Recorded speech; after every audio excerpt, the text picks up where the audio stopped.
कैसे हो आप सारे लोग? एक बार जल्दी बताओ और एक बार भी क्लियर करो कि आप लोगों को मेरा ऑडियो वीडियो हर एक चीज़ क्लियर है या नहीं। एमपी ग्रुप 1 सब ग्रुप 3 की वैकेंसीज का नोटिफिकेशन तो बहुत पहले आ चुका था। फॉर्म फिलअप डेट भी आ चुकी है, आप सबको पता होगा 25 तारीख से फॉर्म फिलअप डेट शुरू हो चुकी है। लास्ट डेट से पहले आप लोगों को फॉर्म फिल करना है, ऐसा नहीं कि लास्ट डेट का इंतजार करते हैं। पता हम लोग क्या करते हैं, एक दिन गया, 2 दिन गया, 3 दिन गया, हम भी करते थे अपने टाइम में ना। फिर हम 2-3 दिन पहले फॉर्म फिल करेंगे, साइट बिजी जाएगी, फिर लगेगा कि हमारा फॉर्म फिल नहीं हो रहा, ये प्रॉब्लम होगी, वो प्रॉब्लम होगी।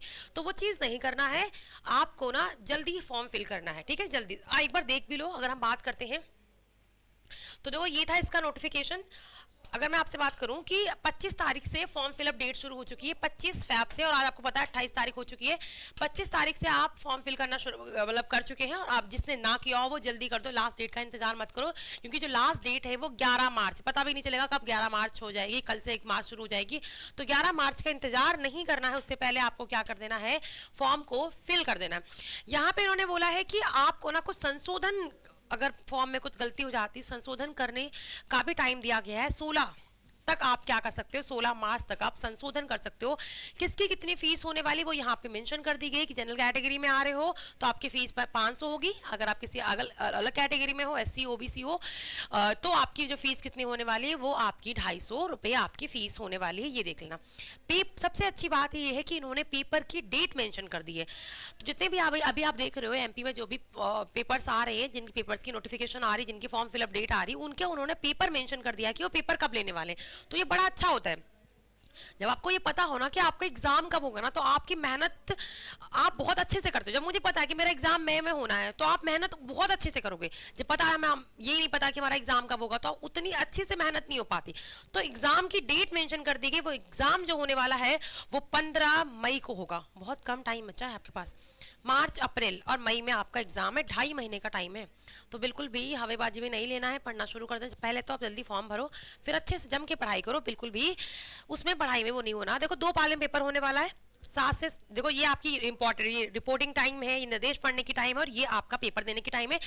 ये देखो 3 घंटे का पेपर होने वाला है। यहाँ समझ आ रहा है कि पेपर जो होगा वो 3 घंटे का होगा। 9 से 12 पेपर होगा और 2.5 से 5.5 पेपर होगा। तो पेपर की टाइमिंग कितनी है, वो आपकी 3 घंटे की पेपर की टाइमिंग है। अब देखो अगर हम आगे बात करते हैं यहाँ पे परीक्षा की, अगर हम बात करें कि पेपर कितने नंबर का होने वाला है, तो अभी हमें पता चल रहा पेपर कब होगा। आपका पेपर होगा आपका 15 तारीख। पेपर कब होने वाला, 15 मई का पेपर होगा। पेपर 3 घंटे का। पेपर कितने घंटे का, पेपर 3 घंटे का होगा। कितने नंबर का पेपर होगा, 200 नंबर का पेपर होने वाला। कितने नंबर का पेपर होगा, पेपर जो होगा आपका वो 200 नंबर का पेपर। कितने नंबर का होगा, 200 नंबर का ये आपका पेपर होगा। ठीक है, क्लियर हुआ। कौन से सब्जेक्ट आएंगे, पहला देखो सब्जेक्ट क्या आएंगे, सामान्य ज्ञान, सामान्य हिंदी, सामान्य अंग्रेजी, मतलब क्या, जनरल हिंदी, जनरल इंग्लिश, ये आपसे पूछी जाएगी। सामान्य गणित, ये आएगा आपका A सेक्शन में। इन्होंने बोला है पेपर में क्या होगा, 200 नंबर का, 200 नंबर के पेपर होंगे। उसमें एक सेक्शन होगा A, एक सेक्शन होगा B उसी पेपर में।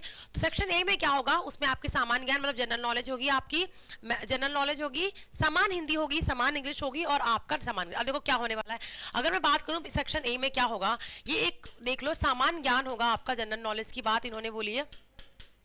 सामान्य हिंदी होगी, यहाँ पे जनरल हिंदी होगी, फिर जनरल इंग्लिश होगी, जनरल अंग्रेजी होगी, यहाँ पे इंग्लिश की बात करी गई है, और आपकी सामान्य ही गणित होगी। तो ये हो गया सेक्शन A। ठीक है, ये 100 नंबर का पेपर हो गया सेक्शन A में। क्लियर हुआ। अब देखो सेक्शन B आएगा, ये कितने नंबर का हो गया, ये आपके जो पेपर हो गया ये हो गया आपके 100 नंबर का। कितने नंबर का हो गया, ये हो गया आपके 100 नंबर का।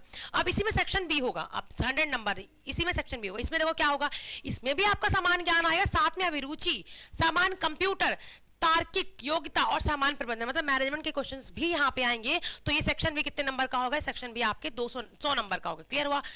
तो पेपर 200 नंबर का होगा, उसमें सेक्शन उन्होंने अलग अलग बांट। सेक्शन A में 4 सब्जेक्ट आएंगे 100 नंबर का, सेक्शन B में 4 सब्जेक्ट आएंगे 100 नंबर का। टोटल मिला के कितने नंबर का हो गया, 200 नंबर का पेपर हो जाएगा। और इसके लिए आपको कितने घंटे मिलेंगे, इसके लिए आपको 3 घंटे मिलने वाले। कितने घंटे मिलने वाले हैं, इसके लिए आपको 3 आवर्स मिलेंगे, 3 घंटे आपको यहाँ पे मिलने वाले हैं। ये चीज आपको देख लेना। अब हम आते हैं एज लिमिट की। तो जिन्होंने फॉर्म नहीं भरा मैं उनके लिए बता रही हूँ कि आप देख लेना। अब बात करते हैं हम एज लिमिट की।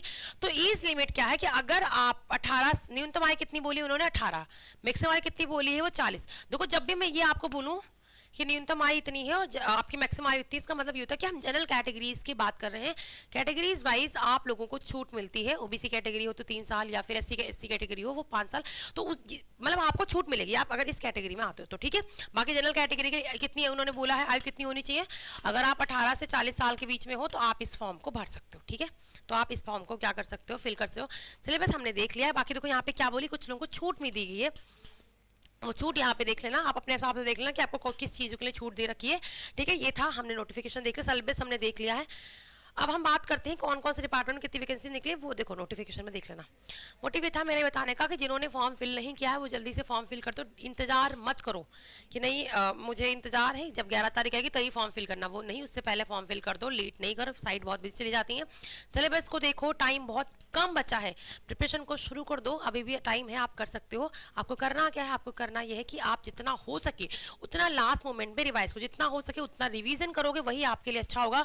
तो जितना हो सके उतना आप चीज़ों को रिवाइज करो। सबसे पहले सिलेबस को कंप्लीट करो, फिर उसके बाद रिवाइज करो। अगर आपको लगता है कोई प्रॉब्लम आ रही, किसी तरीके से कोई दिक्कत आ रही, तो आप क्या कर सकते हो, आप रिजल्ट गुरु से बात कर सकते हो, रिजल्ट गुरु के एप्लीकेशन को इंस्टॉल कर सकते हो। इंस्टॉल कर से आपको जो इन्फॉर्मेशन लेनी है यहाँ पे तो आप बात कर सकते हो। अगर आपको लगता है कि किसी टीचर से बात करनी, कोई डाउट है किसी तरीके का, तो भी आप बात कर सकते हो। तो जल्दी से जाके फॉर्म फिल कर दो। सिलेबस मैंने बता दिया, 200 नंबर का पेपर होता है, 3 घंटे का टाइम मिलेगा। और प्लीज़ उसी टाइम पे देखो, इन्होंने टाइम मेंशन कर दिया कि पेपर कैसे होगा, 9 से 12 पेपर होगा एक शिफ्ट में, और एक 2:30 से 5:30 होगा। तो जो बच्चे पहले से पढ़ रहे हो, जिन्हें मॉक टेस्ट देना है, तो इन्हीं टाइम पे मॉक टेस्ट दो। मैं हमेशा बोलती हूँ जो मॉक टेस्ट आप दो ना, वो उसी टाइम पे मॉक टेस्ट दो जिस टाइम पे आपके पेपर हो रहे हो। तो 9 से 12 आप मॉक टेस्ट दो, 2:30 से 5:30 मॉक टेस्ट दो, ठीक है। 3 घंटे का टाइम रखो, और उस 3 घंटे में मोबाइल आपका एकदम से स्विच ऑफ होना चाहिए, या तो किसी कोने में रखा होना चाहिए, या तो बैग में होना चाहिए। उस टाइम आपके पास आपका फोन बिल्कुल नहीं होना चाहिए। तो आप जो मॉक दे रहे हो वो इसी टाइम पे दो, अगर आपको प्रैक्टिस करनी है अच्छे से, ताकि आपका माइंड सेट हो जाए और आपका प्रॉपर तरीके से काम करना शुरू कर दे, ठीक है। चलो आप लोग अपना बहुत अच्छे से ख्याल रखो। Bye bye, take care, thank you so much. And form fill करना मत बोलना, जल्दी फॉर्म फिल कर दो, लेट मत करो, ठीक है। चलो बाय बाय, टेक केयर।